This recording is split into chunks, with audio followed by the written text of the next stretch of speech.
to the Election Commission of India's press conference for the announcement of the schedule for assembly elections to the Legislative Assembly of Bihar 2025. We have amongst us Honorable Chief Election Commissioner Shri Gyanesh Kumar Sir, Honorable Election Commissioner Dr. Sukhbir Singh Sandhu Sir, Honorable Election Commissioner Dr. Vivek Joshi Sir, Senior Deputy Election Commissioners Manish Garg Sir, Gyanesh Bharti Ji, Pawan Kumar Sharma Ji, Election Commissioners Yetru Ji, Sanjay Kumar Ji, Director General IT Seema Madam. Before we start, I'll just briefly let you know that what will be the format of our press conference. We'll start with the address and presentation by Honorable Chief Election Commissioner Sir.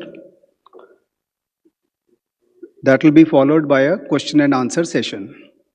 For the question and answer session, as per our previous practice, we'll be taking questions in groups of 5, and then Honorable Chief Election Commissioner would be answering in those groups. Before you ask your question, I would request you to kindly introduce yourself and the name of the organization. Thank you all. I'll request you to put your mobile phones on the silent mode. Sir.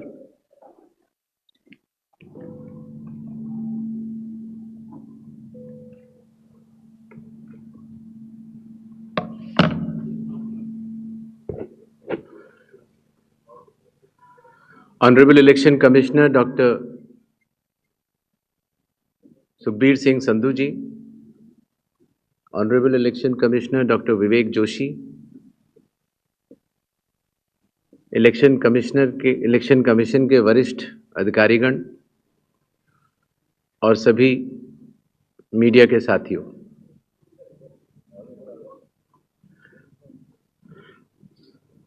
आज आप सभी के माध्यम से बिहार विधानसभा के आम चुनाव 2025 की तारीखों की घोषणाएं भी होंगी और इस चुनाव में चुनाव आयोग की जो तैयारियां हैं उसके बारे में भी हम आपको बताएंगे। बिहार की पावन भूमि पर 5 वर्षों के बाद अब विधानसभा के चुनाव का आगमन हो रहा है। जैसा कि आप सबको पता है, चुनाव आयोग एक संवैधानिक संस्था है और चुनाव के अपने संवैधानिक कर्तव्य को 2 चरणों में निभाती है। पहला चरण मतदाता सूची बनाना और दूसरा चरण चुनाव कराना। जैसा कि आप सबको पता है,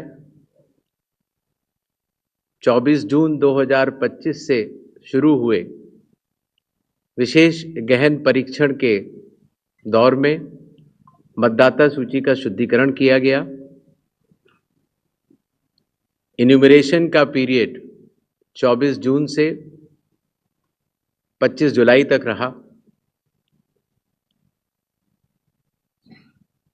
1 अगस्त को ड्राफ्ट सूची पब्लिश की गई और सभी राजनीतिक दलों को भी दी गई। 1 अगस्त से लेके 1 सितंबर तक क्लेम्स एंड ऑब्जेक्शंस का पीरियड रहा, जिसमें जिसको भी, चाहे वो मतदाता हो, चाहे वो राजनीतिक दल हो, चाहे उनके बूथ लेवल एजेंट्स हो, उनको क्लेम्स एंड ऑब्जेक्शंस देने का भरपूर समय दिया गया। और उसके बाद पात्रता का परीक्षण हुआ और 30 सितंबर को फाइनल मतदाता सूची प्रकाशित कर दी गई। फाइनल मतदाता सूची भी सभी राजनीतिक दलों को दी जा चुकी है और अभी भी अगर उसमें कोई भी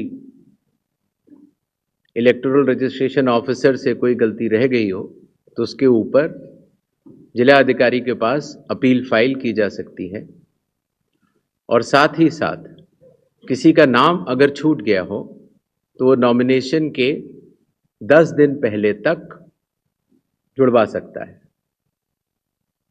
नॉमिनेशन समाप्त होने पर जो भी मतदाता सूची फाइनल होगी उस पर चुनाव होंगे और उसके उपरांत कोई भी नाम जोड़ा नहीं जा सकता। अभी हाल ही में चुनाव आयोग की पूरी टीम ने और हम तीनों चुनाव आयुक्त ने बिहार का दौरा किया और दौरा करने के बाद जो सारी चीजें समीक्षा के उपरांत आईं उसके तहत ये निर्णय हुआ कि आज हम आपके समक्ष बिहार के सभी मतदाताओं के लिए, सभी राजनीतिक दलों के लिए चुनाव की तारीखों का ऐलान करें।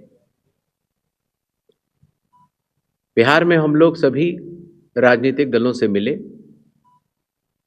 सभी जिला collectors, SPs, IG, DIGs, DGP, chief secretary, divisional commissioners, enforcement agencies, सबके साथ सीएपीएफ के नोडल ऑफिसर्स, सबके साथ बैठकें हुई और आपके माध्यम से बिहार की जनता को चुनाव आयोग ये बतलाना चाहता है कि इस बार बिहार के चुनाव न केवल मतदाताओं के लिए बहुत ही सुगम और सरल होंगे, न केवल पूरी चुनावी मशीनरी तत्परता के साथ मतदाताओं के साथ खड़ी रहेगी, न केवल लॉ एंड ऑर्डर की व्यवस्था पर पूर्ण निगरानी रखी जाएगी, बल्कि शांतिपूर्ण ढंग से पूर्ण पारदर्शी तरीके चुनावों के रूप में परिलक्षित होंगे, ऐसी चुनाव आयोग की मंशा है। इसके लिए चुनाव आयोग सभी राजनीतिक दलों का, सभी मतदाताओं का और सभी मीडिया कर्मियों का भी सहयोग अपेक्षित करता है। इसके पहले कि हम तारीखों की तरफ बढ़ें, एक छोटी सी प्रेजेंटेशन है जिससे कि काफ़ी वस्तु स्थिति आप सब लोगों के भी समक्ष आएगी और जनता के भी समक्ष आएगी। Presentation please.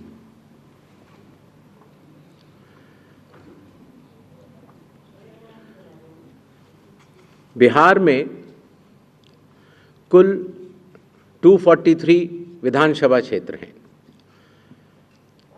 इसमें अनुसूचित जाति के लिए 38 और अनुसूचित जनजाति के लिए 2 रिजर्व्ड हैं। नेक्स्ट। एक ओवरव्यू अगर लिया जाए मतदाताओं का, तो कुल मतदाताओं की संख्या लगभग 7.42 करोड़ है, जिसमें कि मेल 3.92 और फीमेल 3.5 करोड़ हैं। सीनियर सिटीजन्स लगभग 4 लाख हैं। 100 वर्ष की आयु पूर्ण कर चुके मतदाता लगभग 14,000 हैं और फर्स्ट टाइम वोटर्स लगभग 14 लाख हैं। जैसा कि आप सबको विदित है, इस बार चुनाव आयोग ने मतदाताओं की सहूलियत के लिए, उनकी सुविधा के लिए हर मतदान केंद्र पर 1200 से ज़्यादा मतदाता न हो ऐसा लक्ष्य रखा है। इसके चलते पोलिंग स्टेशंस की संख्या में वृद्धि हुई और अब बिहार में 90,712 पोलिंग स्टेशंस हैं। एवरेज पोलिंग एवरेज वोटर्स पर पोलिंग स्टेशन लगभग 818, वुमेन मैनेज्ड 1044 और मॉडल पुलिस स्टेशन लगभग 1350। हर पोलिंग स्टेशन पर वेबकास्टिंग की व्यवस्था होगी, जिससे चुनावी प्रक्रिया के ऊपर वरिष्ठ अधिकारियों का पूरा निगरानी किया जा सके। बिहार में कुछ इंटरेस्टिंग चीज़ें भी हैं। दियारा रीजन में लगभग जो 250 पोलिंग स्टेशन हैं, वहाँ घोड़े से पेट्रोलिंग होती है और इसी तरीके से लगभग 197 पोलिंग स्टेशंस में नाव के ज़रिए पोलिंग पार्टीज जाती हैं।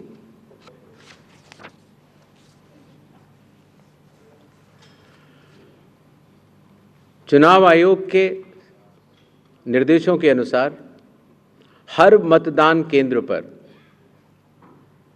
एश्योर्ड मिनिमम फैसिलिटीज़ प्रदान की जाएंगी, जिसमें कि पोल वॉलंटियर्स होंगे, हेल्प डेस्क होंगी, रैंप होगा, टॉयलेट्स होंगे, ड्रिंकिंग वाटर, साइनेजेस, लाइट की सही व्यवस्था और वोटर फैसिलिटेशन सेंटर।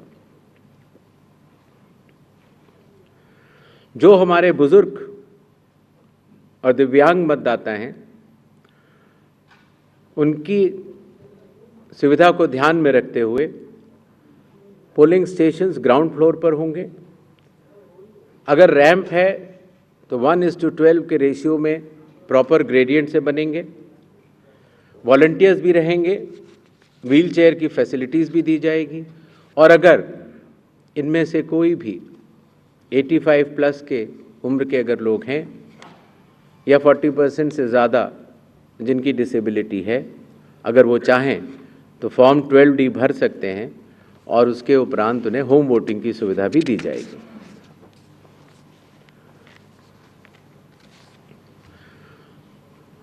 बिहार के दौरे पर चुनाव आयोग ने जिला मजिस्ट्रेट्स को, सुपरिंटेंडेंट्स ऑफ पुलिस को और सभी एनफोर्समेंट एजेंसीज को सख्त निर्देश दिए हैं, zero tolerance to any violence, no scope for any kind of intimidation or threat to voters or candidates. CAPF will be deployed adequately and in advance as a confidence building measure. All officers to act in absolutely impartial way and easily accessible to all the stakeholders. इसके बारे में मैं आपको बाद में भी बताऊंगा। अगर कोई फेक न्यूज़ या मिस इन्फॉर्मेशन होती है, ख़ास तौर से सोशल मीडिया या किसी भी और प्लेटफॉर्म पर, तो उस मिस इन्फॉर्मेशन को काउंटर किया जाएगा और स्ट्रिक्ट विजिल रखी जाएगी सारे चेक पॉइंट्स पर, जिससे कि ड्रग्स, लिकर और कैश का इलीगल ट्रांजैक्शन ना हो पाए।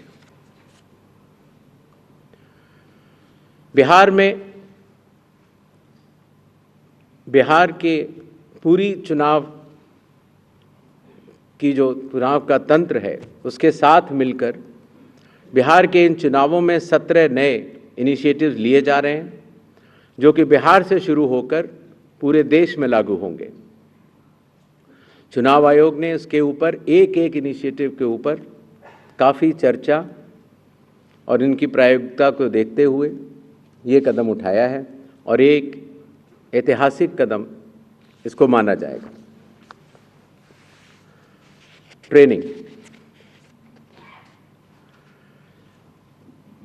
पहली बार जो चुनाव आयोग का ट्रेनिंग इंस्टीट्यूट है,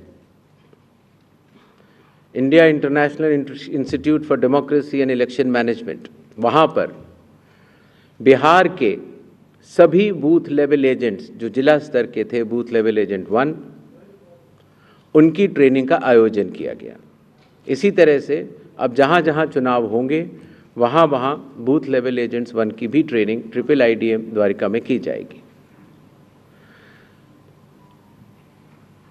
जो बूथ लेवल ऑफिसर्स होते थे, पहले उनकी ट्रेनिंग या तो विधानसभा स्तर पर हो जाती थी या कई बार जिला स्तर पर। तो इस बार हर विधानसभा क्षेत्र के 4 से 5 BLOs को ट्रिपल IDM में बुलाया गया और उनको चुनावी प्रक्रिया के बारे में अवगत कराया गया, जिससे कि हमें अब जो चुनावी तंत्र है, जो ज़मीनी स्तर का चुनावी तंत्र है, उसमें बहुत ही ज़्यादा बदलाव देखने को मिला। साधारण तौर से पुलिस ऑफिसर्स की ट्रेनिंग भी जिला स्तर पर या राज्य स्तर पर होती थी, लेकिन चूंकि लॉ एंड ऑर्डर एक सेंसिटिव सब्जेक्ट है और ख़ास तौर से जब CAPF जाती हैं तो जिला पुलिस प्रशासन और CAPF का समन्वय भी बहुत आवश्यक होता है।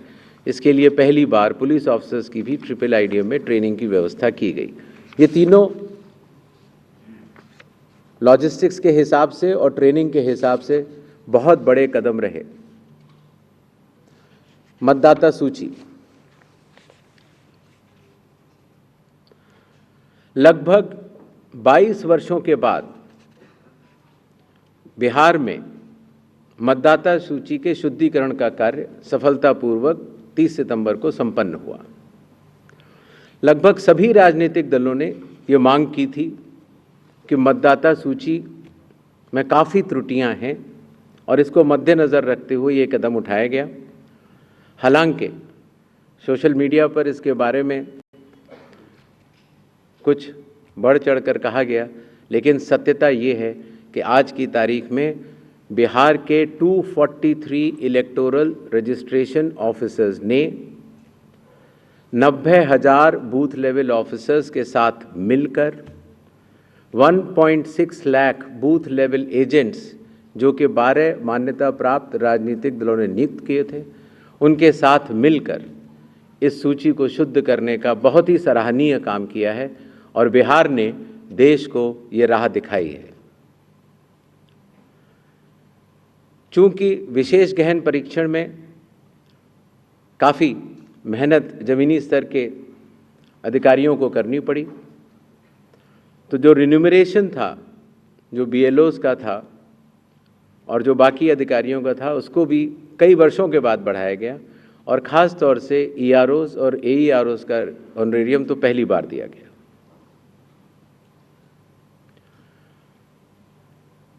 जिन मतदाताओं के नाम सूची में नए जुड़े हैं या जिन मतदाताओं की एंट्रीज में कोई चेंज है, जैसे पता बदल गया, तो ऐसे मतदाताओं को नए वोटर कार्ड दिए जाने हैं।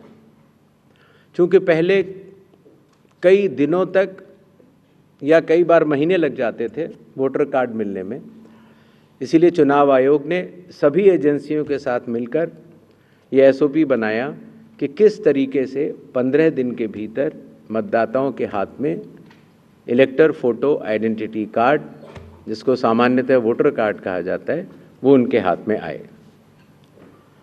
इसी तरीके से जो हमारे बूथ लेवल ऑफिसर्स हैं, जब वो मतदाताओं के घर घर जाते हैं तो उनको भी पहचान पत्र पहली बार चुनाव आयोग ने डिज़ाइन भी किया और उनको दिया भी। कंडक्ट ऑफ इलेक्शंस जो आने वाला है,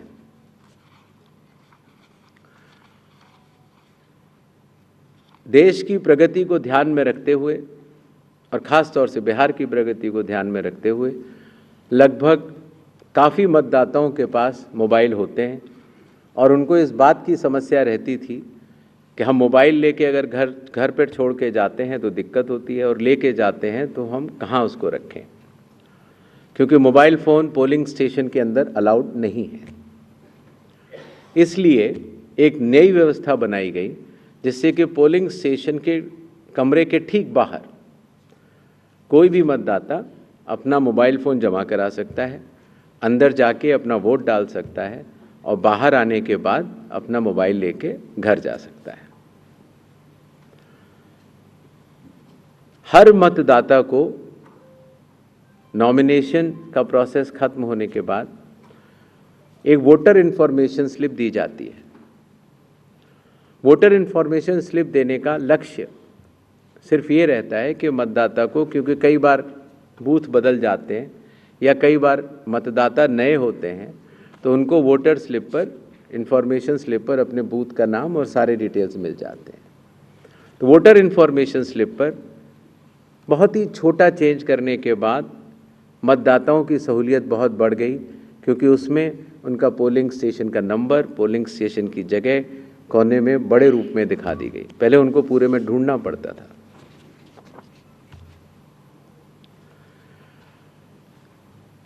चुनाव आयोग की लगभग विगत कई वर्षों से एक एक करके ऐप्स बनती चली गई और लगभग 40 ऐप्स आज की तारीख में चुनाव आयोग के पास हैं।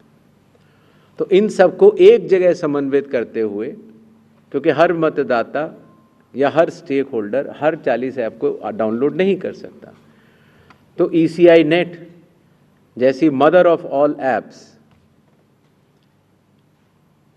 का एक लक्ष्य रखा गया और ECI नेट में अब धीरे धीरे करके सारी ऐप्स आ चुकी हैं और इसका प्रोग्रेसिव इम्प्लीमेंटेशन भी वन स्टॉप डिजिटल प्लेटफॉर्म के रूप में बिहार से शुरू होगा। पोलिंग स्टेशन में मैं आपको बता चुका हूं, जिससे कि क्यूज लंबी न हो और मतदान के समय में मतदाताओं को सहूलियत भी रहे और ख़ास तौर से मतदान के आखिरी घंटों में ज़्यादा भीड़ न हो, इसके लिए संख्या 1200 निर्धारित की गई। कैंडिडेट्स के बूथ पहले मतदान केंद्र से काफ़ी दूर तक लगाए जाने के निर्देश थे, जिससे कि कैंडिडेट्स को भी और मतदाताओं को भी काफ़ी असहूलियत होती थी। और इसीलिए जो पॉलिटिकल पार्टीज़ के संग ज़मीनी स्तर पर EROs की मीटिंग हुई, DMs की मीटिंग हुई, CEOs की मीटिंग हुई, उनसे मिले सुझावों के अनुरूप लोक प्रतिनिधित्व कानून के अनुरूप 100 मीटर की दूरी तक हर कैंडिडेट अगर चाहे तो अपने बूथ्स लगा सकता है। चुनावी प्रक्रिया पारदर्शी हो, उसकी पूर्ण निगरानी हो, ERO भी उसको देख पाएँ और कोई भी अगर गलती पाए जाए तो उसके खिलाफ एक्शन भी लिया जा सके। इसके लिए पहले लगभग 50% प्लस पोलिंग स्टेशंस में वेबकास्टिंग होती थी और अब इसको 100% पोलिंग स्टेशंस में लागू कर दिया गया है, जिससे कि निगरानी तंत्र के लिए सुगमता होगी।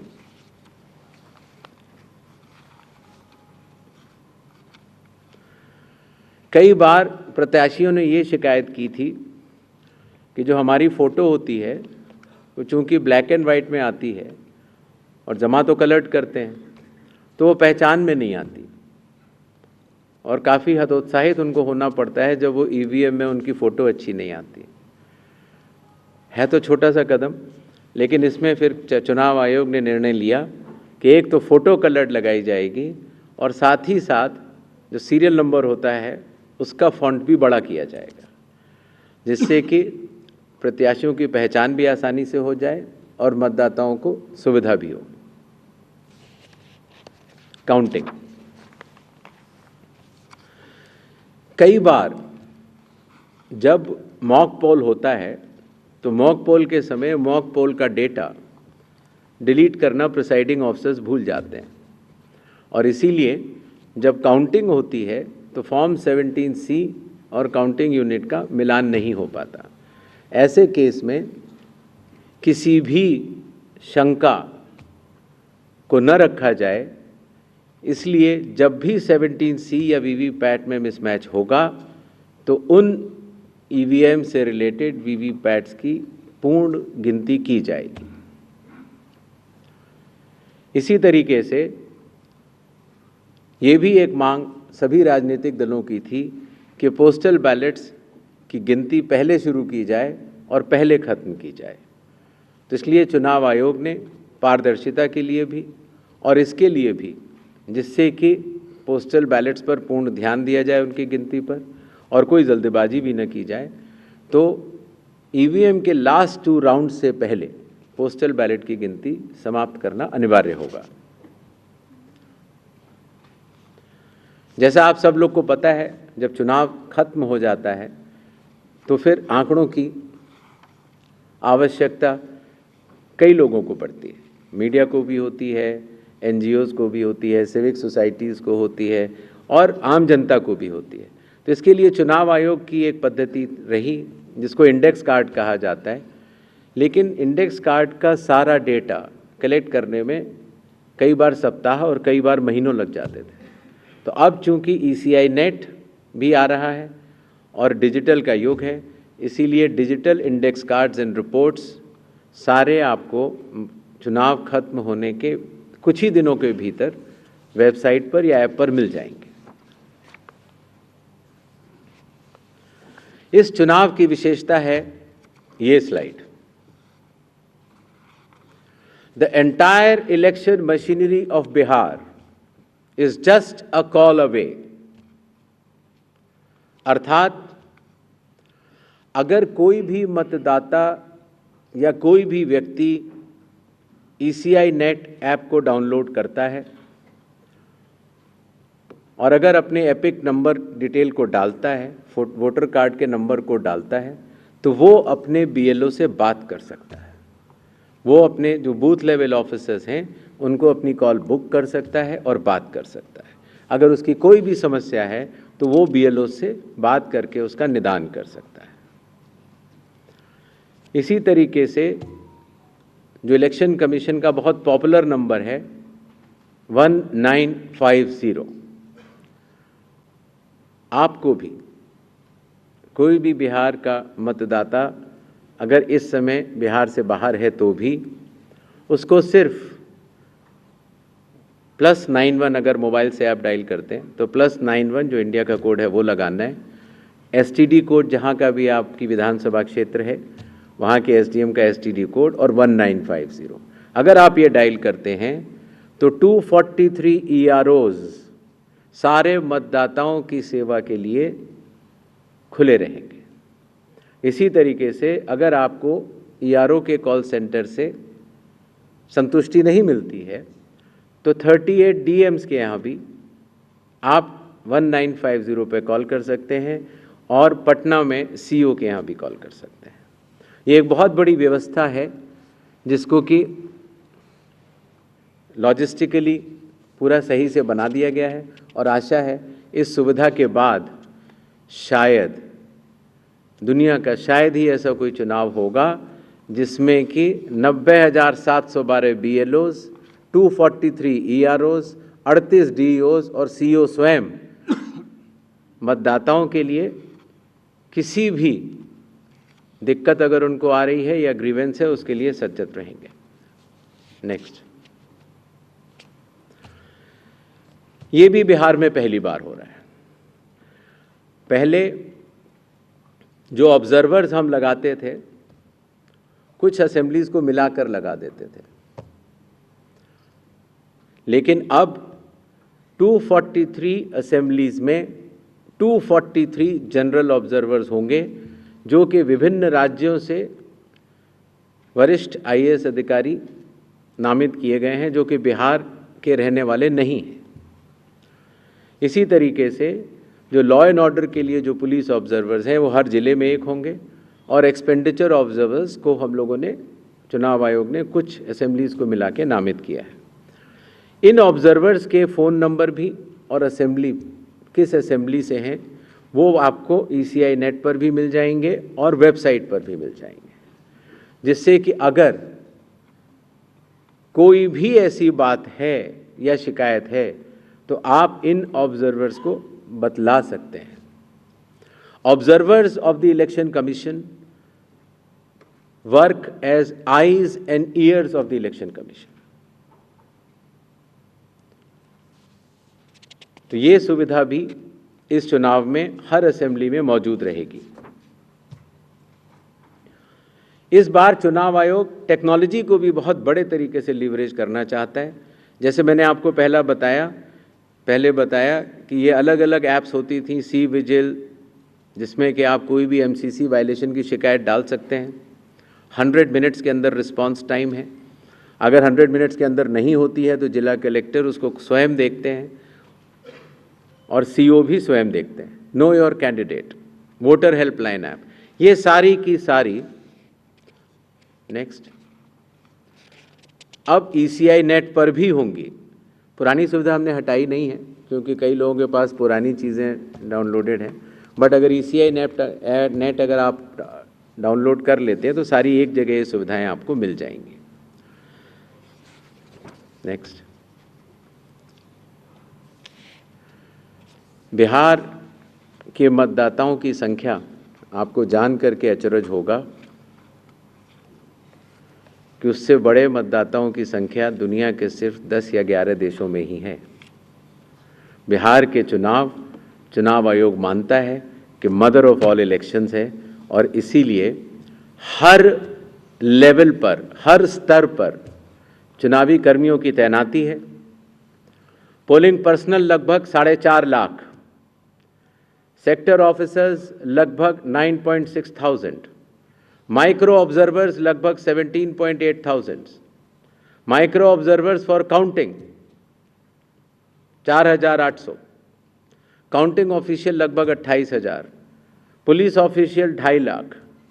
और जहां पर भी आइडेंटिटी ऑफ वोटर्स का इशू आता है, सहायता देने के लिए आंगनवाड़ी सेविकास भी उपलब्ध रहेंगी और कुल मिलाकर 8.5 लाख चुनावी कर्मी बिहार विधानसभा के आम चुनाव 2025 में रहेंगे।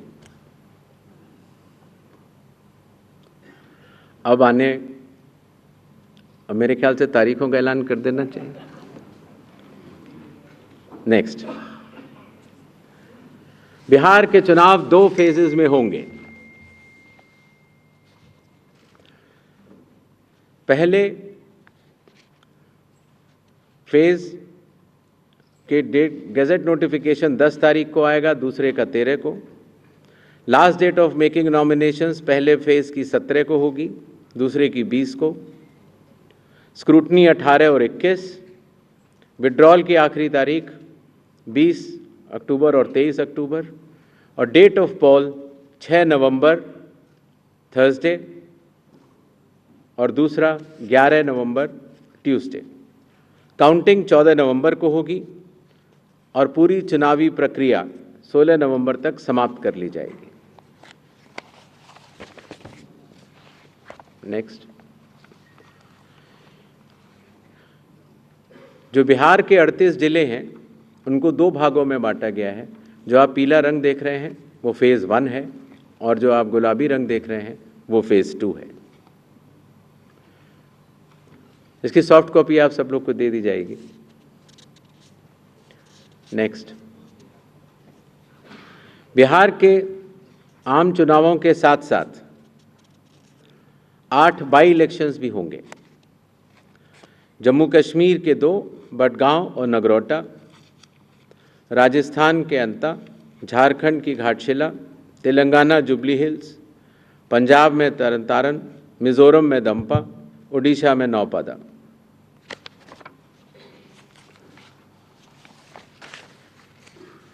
इनकी तारीखें भी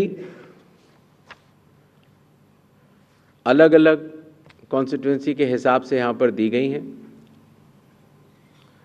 डेट ऑफ पोल लेकिन सबका 11 तारीख ही होगा और काउंटिंग 14 नवंबर को होगी। इसके साथ कुछ चीज़ें हम ज़रूर बताना चाहेंगे। सबसे पहले मतदाताओं के नाम एक संदेश रहेगा, वो यह कि कृपया अपना नाम इलेक्टोरल रोल में ज़रूर चेक कर लें, क्योंकि अगर अभी भी छूट गया है तो नॉमिनेशन से 10 दिन पहले तक जोड़ा जा सकता है। कृपया अपने पोलिंग स्टेशन के बारे में ECI नेट से जानकारी हासिल करें या अपने बूथ लेवल ऑफिसर से समझ लें। वोटिंग जब आप करते हैं, अगर बाई चांस किसी कारणवश अगर आप अपना वोटर कार्ड लाना भूल गए हैं तो 12 ऑल्टरनेटिव डॉक्यूमेंट्स होते हैं जिससे कि आप अपनी आइडेंटिटी बता सकते हैं और उसके बाद वोट डाल सकते हैं। मतदाताओं को ये विश्वास रहे कि हर पोलिंग बूथ पर AMF that is assured minimum facilities उपलब्ध होंगी। वोटर इन्फॉर्मेशन स्लिप्स हर मतदाता को पहुंचाई जाएंगी। अगर आप मोबाइल लेकर आते हैं तो डिपॉजिट फैसिलिटी रहेगी, बिल्कुल निश्चिंत रहें। सर्विस वोटर्स हैं तो आपको पोस्टल बैलेट की सुविधा रहेगी। अगर आप दिव्यांग हैं या 85 प्लस ईयर्स के हैं तो आपके लिए होम वोटिंग की सुविधा दी जाएगी, बशर्ते कि आपको फॉर्म 12D भरना होगा। मतदान करने से पहले अपने प्रत्याशी के बारे में ज़रूर जान लें। नो योर कैंडिडेट ऐप से भी आप देख सकते हैं। और अगर कोई भी प्रत्याशी या राजनीतिक दल मॉडल कोड ऑफ कंडक्ट का वायलेशन करता है तो सी विजिल की ऐप पर आप बता सकते हैं, 1950 पर भी आप बता सकते हैं या ऑब्जर्वर्स को भी बता सकते हैं। राजनीतिक दलों से भी निवेदन रहेगा कि वो हर पोलिंग स्टेशन पर चुनाव आयोग द्वारा पारदर्शी चुनावों के साथ सहभागिता करें और हर पोलिंग स्टेशन पर अपने बूथ लेवल एजेंट्स को नामित करें। EVM और VVPAT का फर्स्ट और सेकंड लेवल रैंडमाइजेशन अभी होना बाकी है और उसमें जरूर भाग लें, जिससे कि फर्स्ट और सेकंड लेवल रैंडमाइजेशन की पारदर्शिता का वो अनुभव भी कर सकें। इसी तरीके से जब स्ट्रांग रूम से EVM और VVPAT निकाली जाएंगी या वापस रखी जाएंगी तो कैंडिडेट्स की उसमें दस्तखत भी होते हैं और वो उसको सजगता से देखें। मतदान से पहले जो मॉक पोल होता है उसमें अपने पोलिंग एजेंट्स को ज़रूर देखने को बोलें। 90 मिनट लगभग पहले ये शुरू होता है, लगभग 50 वोट डाले जाते हैं नोटा सहित, जिससे कि ये स्पष्ट हो जाता है कि EVM और VVPATs में जो भी बटन दबाए जा रहे हैं वो ही स्लिप गिर रही है और उसकी गणना भी की जाती है। राजनीतिक दलों से ये भी अनुरोध है कि वो जो पोलिंग एजेंट्स को नामित करें वो पोलिंग स्टेशन के अंदर ही रहें और मतदान केंद्र छोड़ने से पहले, मतदान पूर्ण जब हो जावे तो छोड़ने से पहले अपना फॉर्म 17C, जिसमें कि प्रिसाइडिंग ऑफिसर ये दस्तखत करके देते हैं कि EVM में इतने वोट पड़े, लेकर जरूर जाएं। मतदान पूर्ण होने से पहले न चले जाएं। मॉडल कोड ऑफ कंडक्ट का सभी राजनीतिक पार्टियां और प्रत्याशी अनुपालन करेंगे, ऐसा चुनाव आयोग आशा करता है। और साथ ही साथ जब आखिर में जब काउंटिंग का समय आता है